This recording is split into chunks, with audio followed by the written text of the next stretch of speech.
Hello everyone and welcome to the third time I'm filming this video because I referred to the Byers family as the Byler family the entire time in the last one. Let's cut to the chase. I am currently supposed to be working on a different video essay, but I have derailed my plans because about 2 weeks ago, my wife asked if I wanted to join her for a rewatch of Stranger Things in preparation for the finale.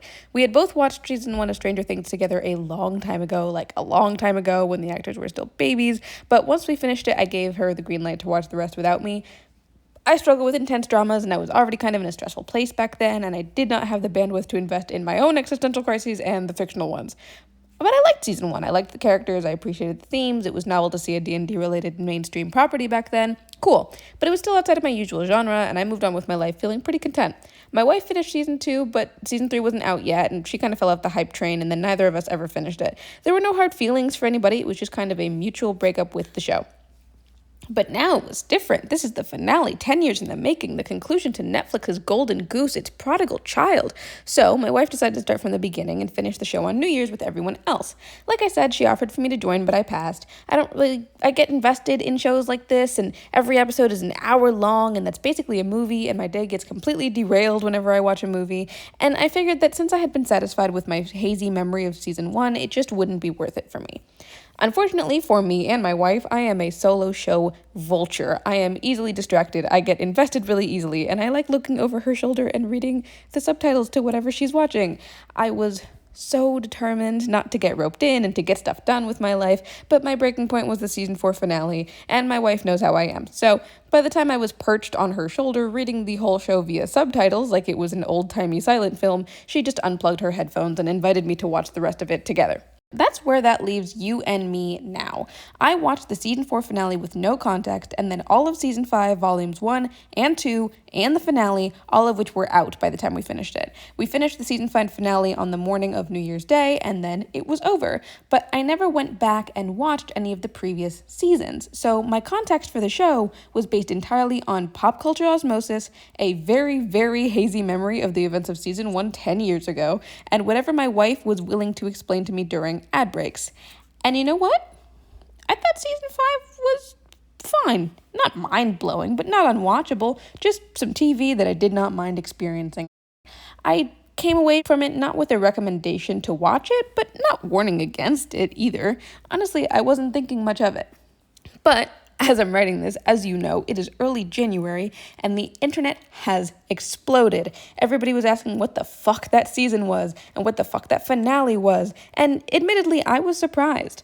Not like shocked. I mean, even with no context, I could tell that the deaths were superficial. There were way too many scenes explaining inane things using prop work. There were gaping plot holes, like what happened with the military between the last scene and the epilogue. And most of the characters' plans were insane, but all of them just sort of worked without issue. So, no, it was definitely not a perfect piece of fiction. But I didn't think it was that bad, right? But as I go through now and watch video essays from people who actually got the intended viewing experience of the show and know these characters and what their arcs were supposed to be, I'm realizing how much of my general shrugging reaction was because I was giving this show the pure benefit of the doubt. Anytime there was a relationship on screen that seemed weirdly rushed, I just assumed I had missed the build-up. Anytime there was a character introduced that I did not recognize at all, I assumed they were from another season. That Vecna plot seemed really convoluted and overburdened, but it's probably just because I'm not in touch with the other 4 seasons, right? Turns out, maybe not. So, if you've already watched all the other, much more informative video essays by video essayists who have watched the show and know what they're talking about, and you're just morbidly curious to hear about what this season feels like if you go into it with no context at all, sit back and let me tell you a bit about that. And remember, this isn't a meaningful critique of the show. Other people have already done that. I highly recommend you go look at their videos because I don't know what I'm talking about. This is just my experience going in blind. So let's talk about it. The first thing that I found interesting was how difficult it was for me to get a grasp on who was new and who was an established character. Because I was watching the show with zero context, everyone was new to me if they were not in season 1. I could tell that there were a lot of characters now, but when they introduced new guy number 47, I assumed that each and every one of these characters had had some sort of minor role in a previous season, and the reason they were all coming together was in a sort of homage to all of the roles that they had played and all of the plot lines that they were tying together now in the finale. I was surprised to find out how many of the characters that I assumed were only new to me were actually new to everyone else as well. Latching on to this many new characters is a difficult thing to do, but I dismissed the minor discomfort, assuming that it was my lack of context, and treated every character as if they were important. And I think that made some of the scenes where a minor character is suddenly getting a lot of screen time a lot less jarring for me than I imagine it was for everybody else. I have since become familiar with the common refrain that the cast of Stranger Things has simply become too big, and I don't disagree. But I also think that it isn't the show being unable to handle an ensemble cast that makes it feel so strange. Watching the show as an uninitiated viewer with no expectation of which characters deserve narrative weight, the issue isn't that Stranger Things can't get you attached to new characters. It actually does that really well. And it isn't that they don't use the new characters that they introduce either. I mean, with some small exceptions. I know Robin and Max were more new to me than they were to everyone else, but they got a bunch of screen time dedicated to their personal struggles and their feelings about life, despite not being part of the main cast. It's actually that the show is succeeding in showing off all these ancillary characters that is the problem, because the division of screen time is completely whack. It's only after I finished the show and went to watch video essays that I realized how absurd the division of focus was. I was more content with the plot because I didn't have any loose ends or attachments to mourn when other things dominated the focus. But coming away from the show, it turns out that I was very wrong about who was in the ensemble cast and who was supposed to be a series regular. Here are some examples of what I mean. Murray. I thought that Murray was a character introduced in and invented for the Russia subplot. I had no indication that he was a pre-existing character from the show because his roles were so minor and I had no concept of what he was to anybody before. Characters seemed oddly familiar with him, and I was surprised when he kept showing up and having speaking roles because, in my mind, they were just dragging around a comic relief character for the whole season inexplicably. This is not to say that I didn't like him, though. He's an absolute gem. Eddie. I was convinced that Eddie must have been a main character. I think maybe I had fused him with the idea of one of the other older teens in season 1, but he and Dustin got that whole mini plot in the season 4 finale, and they treated his death scene with such gravitas that I assumed that he must have been a very important character. I didn't see much difference between the intensity of Max's death scene and Eddie's, and they were in the same episode, so I assumed they were of the same importance. But whereas Max's peril took up most of the season 5 runtime, I was baffled by how little anyone but Dustin seems to care about Eddie's death. I assumed this character was at least as important, so why didn't anybody care? Speaking of which, why didn't anyone get why Dustin was upset? He was in an obvious self-destructive grief tailspin for multiple episodes, and although his friends were present and superficially sympathetic, they were also mostly in agreement that he needed to calm down and be pragmatic about this. I felt so dissonant when they're all supposed to be Dustin and presumably Eddie's friends. With what I know now, though, I guess it's because they all knew Eddie was the obvious sacrificial lamb of season 4 and nobody warned Dustin about that. Speaking of Dustin's friends, where are the original 4 and why aren't they ever with 11? They were the core of season 1, literally the poster children for the entire series. But in this season, it seemed like they never had a scene together. It was really confusing coming from the original season and suddenly finding that the OG crew wasn't a unit anymore. Given how much focus other characters were getting, I was shocked at how little the boys spoke to each other or 11. Lucas waits for Max in the hospital for the whole season. Nobody seems to understand Dustin. 11 is off spiraling by herself. Will mostly talks to his mom and Robin. And Mike is often present but rarely the focus of a scene. It's not that I expected the plot to be a repeat of season 1. Of course they've grown, new characters have come in, and dynamics have changed. That's natural. But I was genuinely surprised at how little they were all meaningfully together in the finale of the show. By the way, just before we move on, can anybody give me an indication of whether Will and Robin were like good friends? Because I was trying to figure out what their whole deal was, but now going back, I don't see anybody talking about them. Is that just because they're gay? That's crazy. Moving on from the boys though, we have 11 herself. It gives serious whiplash to go from season 1 11, small, lost, meek, basically mute, more of an E.T. reference than a character, and I don't say that in a bad way, into how 11 is now. Again, I don't mean to suggest that characters should have no change across 5 seasons. I was excited to see what had become of our poster character. She was endearing, she was kind, she was determined but meaningful, but this version of 11 felt so comparatively hardened and snippy and demanding and depressed, it left me asking what had happened. In the scene with that military crony, she is surprisingly down, borderline eager to enact torturous interrogation on a stranger. I know he was a bad person, and I understand that she has endured a lot of hardship and been under a lot of stress, but the fact that she spent most of this season bitterly fighting with Hopper made all of her scenes feel surprisingly confrontational. She kept demanding things of him, getting in his face, irritated when he fell behind, bitter, defensive, reactive. Granted, Hop was very frustrating at times, so it's not that he didn't deserve it, but their constant back and forth over who could off themselves in the most meaninglessly self-righteous way got old for me very quickly. I wish she could have been able to talk to her friends and have some more variety in her expressions as a palate cleanser. I especially expected her to talk more to Mike after the whole confession thing in the season 4 finale, but their interactions boiled down to Mike begging Eleven not to end herself, which is obviously personal, but not really romantic, in my opinion. And her desire to off herself felt like it was purely a plot point rather than a character beat, so it was oddly distanced. Without any previous foundation to go of, actually, Mike and Eleven's whole relationship seemed very one-sided, but weirdly always in different directions. First, Eleven seemed way more invested than Mike did, and he was recoiling from commitment, but then he was begging her to open up and to stay alive, and Eleven seemed frustrated that he didn't understand her viewpoint. They didn't do a very good job of selling me on that as someone who was coming in vaguely aware of the Byler-Eleven dichotomy.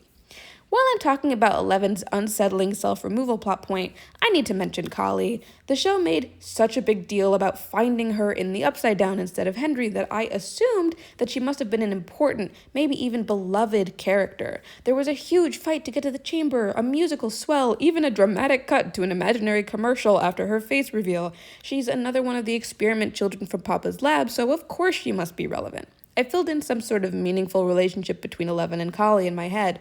Were they sisters torn apart by a cruel world and finally reunited? Were they strangers who reminded each other of their worst traumas but, bonded by their childhood, were unable to abandon each other despite their differences?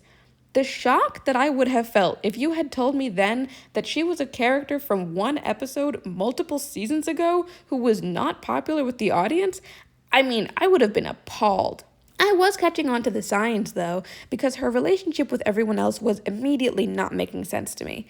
No one was particularly excited or upset to see her. There was no controversy surrounding her presence. People barely acknowledged her. Neither Hop nor Eleven seemed to trust her, but Eleven also agreed to a suicide pact with her pretty immediately, which doesn't feel like something that you would be doing for a rando. I assumed that I was missing something about their complex relationship, but it turns out that Kali and Eleven just don't know each other like that. That makes the whole offing each other plotline even worse than it already was for me. Even as someone getting reintroduced to Hopper in this season, the fact that Jim father figure Hopper sees a second abandoned and abused little girl that they just saved from a torture chamber, and his fatherly instincts don't kick in at all when she starts suggesting offing herself, horrendous.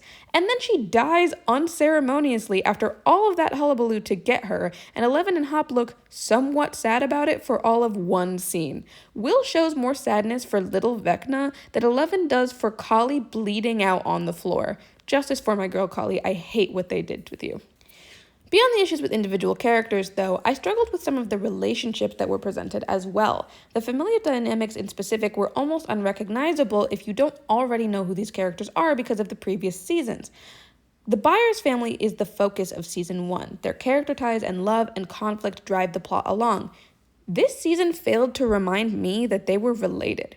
I originally couldn't remember who exactly Joyce was. It's been a long time since season 1, okay? I'm sorry, Winona Ryder. And I was placing her as Hopper's girlfriend because that was all she did in the first episode or two. It was only when they began the helicopter parent plotline with Will that I remembered she was even supposed to be his mother. I don't have the context for why, so maybe this is entirely justified, but I just wasn't seeing the familial relationship between them. She seemed so much more concerned about Eleven. In the season 4 finale, when she and Hopper come home, Eleven seems the most excited to see her by far. I didn't remember Joyce having any significant interaction with anybody else in that scene. And with Will, I didn't exactly feel the love between them for this plot. Of course, characters can fight, but much like Eleven and Hop, it felt like she and Will fought more than they collaborated for a lot of the season. Will seemed more busy with Robin. Again, were they friends beforehand, or is that just because of the gay thing? And why isn't he talking to the other four? It felt so disconnected. But I can't harp on it too much, because at least the show did eventually get to Will and Joyce having a relationship focus. For Jonathan, I didn't realize he was Will's older brother or Joyce's son for I think the entire season. I think I actually never put that together. It took watching the video essays in the aftermath for it to actually hit me that they were related. I'm pretty sure Will and Jonathan talked less than Dustin and Steve this season. I think they talked less than Hopper and Joyce. They did have that brief heart-to-heart over the pizza bath in the season 4 finale, and that was admittedly sweet, but that was it.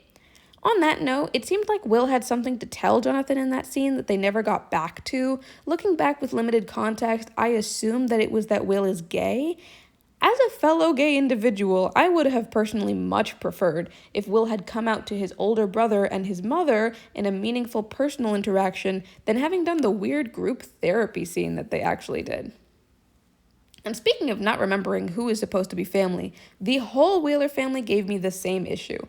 I have since heard that they were always the more emotionally detached of the two families, so there is more justification for this issue, but I should just emphasize just how much it was not clear to me that anyone in this group was sporting familial ties. The first issue comes with Holly, who is arguably a main character this season, but who screamed only child to me in her first couple of scenes. It felt like they were painting her to be lonely and scared and isolated. She's being bullied at school, and the teacher doesn't believe her, and her parents are arguing about her downstairs, and she cries alone in her room. As someone with siblings, this whole plotline just screams only child to me, because it seems like she has nobody to go to, and I'm supposed to like her siblings, so I'm confused why they aren't there for her. It took multiple scenes telling me that Mike was her brother and Nancy was her sister for it to click that by the transitive property, they must all have been siblings. Mike only got a single scene with Holly before she was involuntarily plucked from the material plane, and even then it was framed as though Nancy was the one who really cared. Do you know what I mean? I'm not trying to character assassinate Mike, but we were given scenes where Jonathan was like, hey, her sister is missing and her parents are in the hospital, you have to be gentle with Nancy, but nobody really did that about Mike. And honestly, even though other characters kept insisting, Nancy's really stressed, Nancy herself didn't actually seem that worried. Sure, she was being kind of harsh with people, and that can certainly be a sign of stifled distress, but the season painted her as very chronically tired of everyone, a stereotypical girl boss hunter figure, so there was no before and after for me to compare in my void of context from other seasons. So when she was acting somewhat stern, in my head I was left wondering, is this not how she usually is? I don't know. I don't think they did a great job of reinforcing the familial relationships in this season or reestablishing the core tenets of these characters that are supposed to be the building blocks of the story. But I will also continue to emphasize that I'm not really in a place to meaningfully critique the writing, given that I had no context and clearly I didn't remember season 1 all that well at all. Speaking of Nancy, her love triangle sure was something. It had that unfortunate vibe to it where it felt like the girl supposedly choosing something was simply not as important as the men squaring off about who wins the interaction. In fact, Nancy seemed so equally mild in her interest in either boy that I had no idea she and Steve had already given it a shot and broken up, much less that she and Jonathan were actively dating. I got no indication from their behavior as a trio that her relationship with Jonathan was any more or less committed or deep than her relationship to Steve. I would have, and did, assume that they were on exactly equal footing in terms of their chances of ending up with her in the end.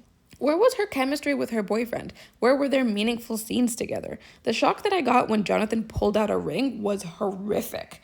Up until the very last moment of the unproposal scene, I was lost as to what Nancy and Jonathan were supposed to be to each other. Were they endgame? Is Steve a creep for hitting on a partnered woman, or am I supposed to take him seriously when he says that Jonathan makes Nancy miserable? Are they toxic? Why did we spend so much time on this, only for neither of them to end up together with Nancy, and for Nancy not to seem more empowered or free for it by the end of that arc? From the videos that I've seen since, I'm now aware of Jonathan and Steve's symbolic representation of the tension between cool kids and freaks. And I know that that's something that the show likes to explore. So with that context, I can see why their conflict would be a major focus. But the thematic background doesn't come across very strongly at all. I was personally very confused as to why everyone was so dismissive and backhanded about Steve's character, calling him vain and shallow, even in playful ways, because he seemed really earnest and heartfelt and grounded for this entire season. And we've already discussed how Jonathan is a bit of a nothing presence of a character this season, so that dynamic didn't have the thematic weight for me that I'm now guessing it was supposed to. All of my notes so far have been about character, which is not to imply that I have nothing to say about the plot or the lore. It's just difficult to know how to even begin to address this issue because, as I mentioned, I went into this blind. Nothing made sense to me, but I assumed that it was all because of a lack of context. I was shocked to discover that the wormhole, the abyss, the kidnapping plot, Vecna's ambitions, and seemingly even the question of Vecna/Henry's origin were just as obscure to the active audience as they were to me, a functional rando who stumbled into the wrong movie theater room. Starting with the magic system, my first mistake was to assume the show had one. I'm not a hater of soft magic systems or of magical realism. You don't have to explain how the electric particles in water make it possible for Katara to waterbend because it's not relevant to my enjoyment of the media. But I do expect to know how or why Katara can bloodbend in later seasons. If I had picked up Avatar: The Last Airbender in the final season, it would have been pretty straightforward for me to extrapolate that ability from what I was shown of her powers, and going back for context would only have revealed a thoughtful buildup of the lore and limitations of that ability. So of course I assumed the same was true for this show. It made things a lot more palatable to me, because I could rest easy knowing I didn't have to question how the Inception mind palace stuff works, or why Max, who has no telepathy, can join Eleven and Kali in the void, but Will, who maybe has telepathy, cannot? So imagine my surprise to find out that Eleven's power is essentially the Force, that the nosebleeds do not seem to have any detrimental effect on her body and are just a cosmetic wound, or that her strength runs on food but she seems to digest things in seconds and the proportion of food ingested to strength available isn't clear. 11 needs to be stronger for a scene, pass her 1 stick of beef jerky, problem solved. I know that the show has always had a soft magic system. It was actually the draw of season 1, the allure, that's the horror of it. You're scared, you don't know how things work. But it felt like this season both over-explained things to me when I didn't need them to be explained, or explained nothing when I was really confused. That alone isn't a show ruiner, though. Sometimes emotional magic can be hand-waved, no matter how much it makes Eleven and Henry look like they're 80s movies protagonists about to start singing Confessions in the Rain. Actually, that's maybe even within the flavor of the show. But the fact that I have seen nobody defend or explain what the locations are in Henry's mind, how any of them call back to later seasons except for the obvious Rainbow Room, the fact that the high school location contradicts the show's timeline, and the cave and the evil rock are apparently completely new fabrications. Oh boy, what is going on here? Honestly, most of my reactions boil down to, well, that's a weird and incomprehensible plot point. Good thing it's probably a satisfying resolution to 10 years of careful foreshadowing. Right, guys? Right?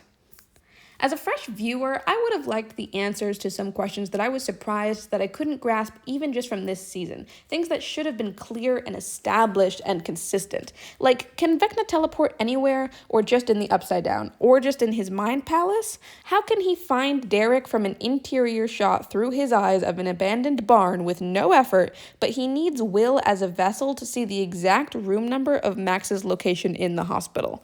Everyone has pointed out that the vines are supposed to be connected to the hive mind and have been reduced to set dressing, and even I noticed that just coming off of the season 4 finale. But I was equally confused by the fact that Vecna can't find Max, that he has to capture Will to see through him, or that it takes him so long to notice that Holly is ripping up her bindings in the abyss when she escapes. Can he not feel them?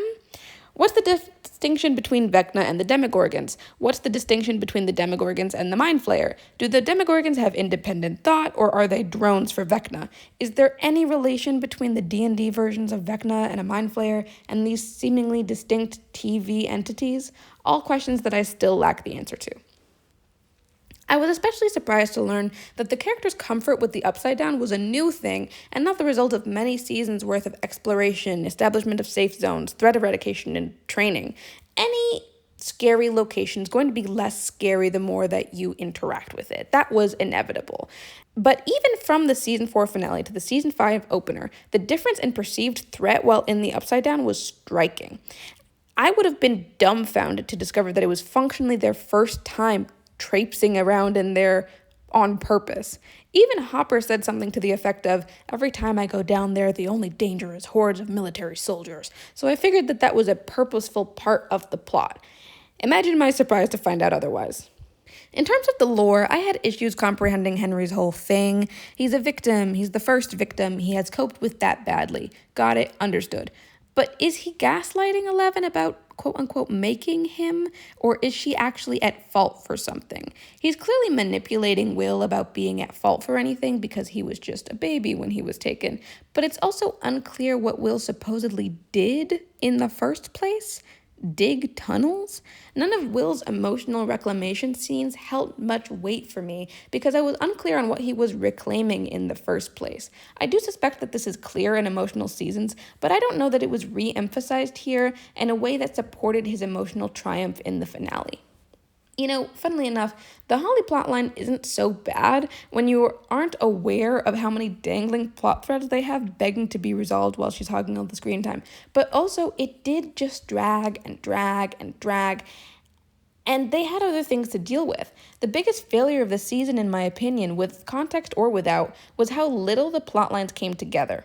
Let me take you through some of my no-context, pure foreshadowing, and imaginative guesses as to where the plot was going as we went through the season. When Henry first told Holly not to go into the woods, I thought it was because the Demogorgons were working against him and would steal her away if she went out. I actually thought things like that a lot because the relationship between Vecna and the Demogorgons weren't clear to me, and I thought the Mr. What's-It plotline was going to turn out to be a dual enemy thing. Vecna is saving the kids from the monsters, but he's saving them with his own bad intentions, so the main characters have to fight through the monsters to get to Vecna, and then fight through Vecna to get to the kids.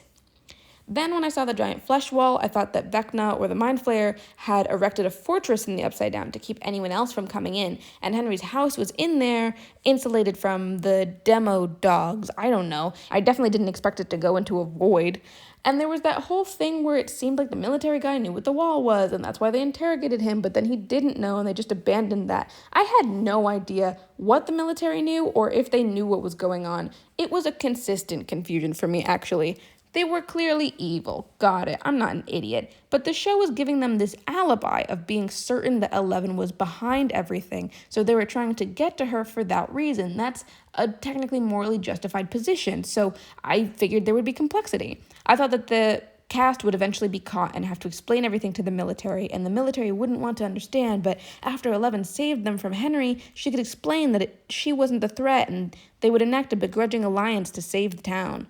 I'm certainly not against a military bad or even military corrupt plotline, but they kept introducing new military figures like the crony and the original general guy and Dr. K, and establishing ideological differences between them and changes in rank. This guy is more sympathetic. This guy is a better person, but now he's injured, and oh no, the more evil guy got promoted, but he doesn't like Dr. K because she's smarter and scarier, and he's just kind of dumb and evil. And so, I expected at the very least a betrayal or a coup or something, but that didn't really manifest either. We just hate everybody there, so I don't know why we bothered to pretend that the military wasn't just totally evil from the start, especially after it turned out that Dr. K was running a horrific forced impregnation plant. That is not why I thought we were fetching Kali.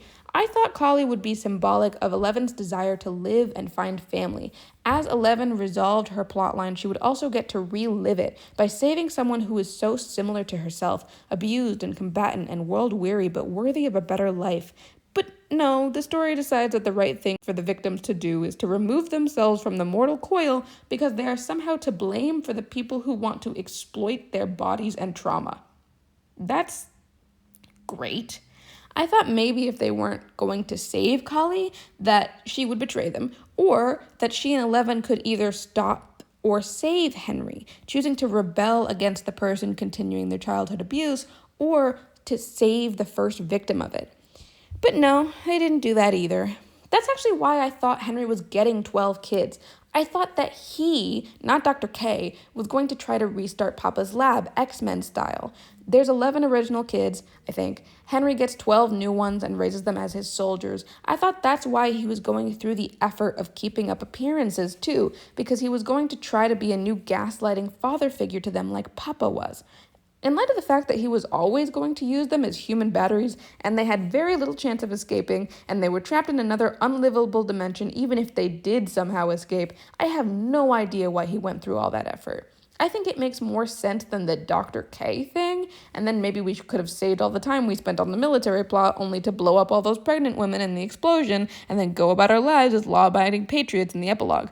I mean, I never expected them to eradicate the government. That's too big a change in the status quo. It's not what the story's about. But the fact that they're, one, just allowed to exist, and two, cool with existing in the world knowing the military is evil and still there after everything they suffered is wild. This isn't a video about the writing decisions, though. This is just about the experience of watching the show without any of the context of what has been established before. I came away from this series liking it more than I did before because it had been a while since I had engaged with it, but also having had the sort of experience with it that one has when going in to see a Transformers movie or a buddy comedy. Essentially a sensation of, that was fun, and not much else.